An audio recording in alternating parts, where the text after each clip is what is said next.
Montreal, one of the world's great cities, the heart of French Canada, and home to one of the most influential and important offices in the sporting community. This is the World Anti-Doping Agency. With head offices here, it plays a key role in everything from the Olympics to various world championships and even professional sporting leagues. WADA is widely known, well-respected, and properly feared by those thinking about using performance-enhancing drugs. You must remain optimistic and you must remain a purist, but you also got to be slightly cynical to say, well, how likely is that to occur? And just as another thing, we'd love the environment to be clean and perfect. It's not going to happen.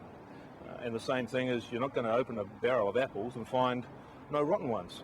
Same within the world of athletes. Unfortunately, you're going to get the odd rotten individual. While WADA administrators coordinate and educate from these downtown offices, it's here where the key work is done. This laboratory is home to the real drug police. This is one of 30 laboratories around the world that does testing for the IOC and also for professional sports leagues as well. Athletes' blood and urine samples are taken at various competitions anywhere in the world and are sent here to suburban Montreal, where after high-tech and extensive testing, the thumbs up is given for a clean sample, or it's here the cheaters are discovered.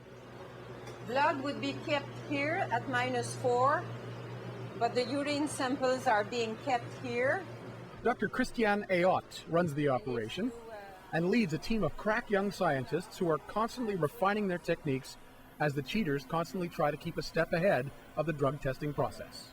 What it will now do is to do the final concentration of a urine sample that in this case is going to be tested for by what we call the IRMS, a technique enabling us to say whether the drug has come from your own body production or if it was the result of doping.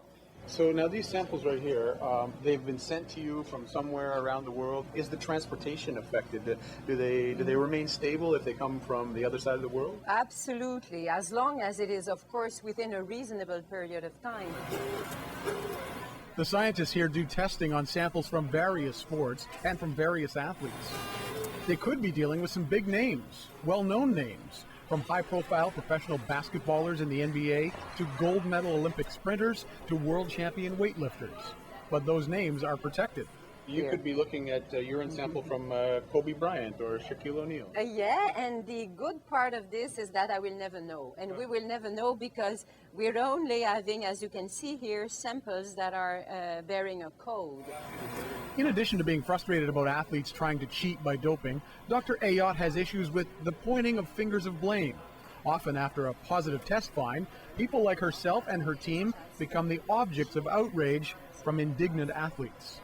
Is it really necessary to go to the point where you will attack the credibility of the lab? You are attacking individual people, and those people have made their life by doing their job correctly with standards. And when you attack the credibility of those individual people, to me, this is the line we should not be crossing. So this is where it gets nasty and absolutely not necessary. Dopers and cheaters are still trying. As recently as this year's Tour de France, there was a high-profile positive drug test. It happens in cricket, in athletics, in various sports. People trying to get an illegal edge on their competitors. But at these Olympics, the drug testing will be unprecedented. We will not only test in competition, but also unannounced out of competition, both in the Olympic Village, but also in all the training sites of the athletes, be it in China or abroad. China itself has conducted not less than 10,000 tests this year. They have sanctioned many athletes, and they are really at the forefront of the fight against doping. I've been doing this for many years, for 25 years, and I thought when I joined that it would take 5 years before we get the message and before we say, well, we have now testing in place for steroids, we have testing for this and that, stop doping, you will get caught. And it's not the case. So we still have to continue because doing what we have been doing until now is evidently not enough. The Beijing Olympic Committee and the IOC have laid down the law. Their demand of athletes at these Olympics is be clean or be caught. And athletes and Olympic federations around the world are becoming acutely aware that WADA is watching. Brendan Connor, Al Jazeera, Montreal.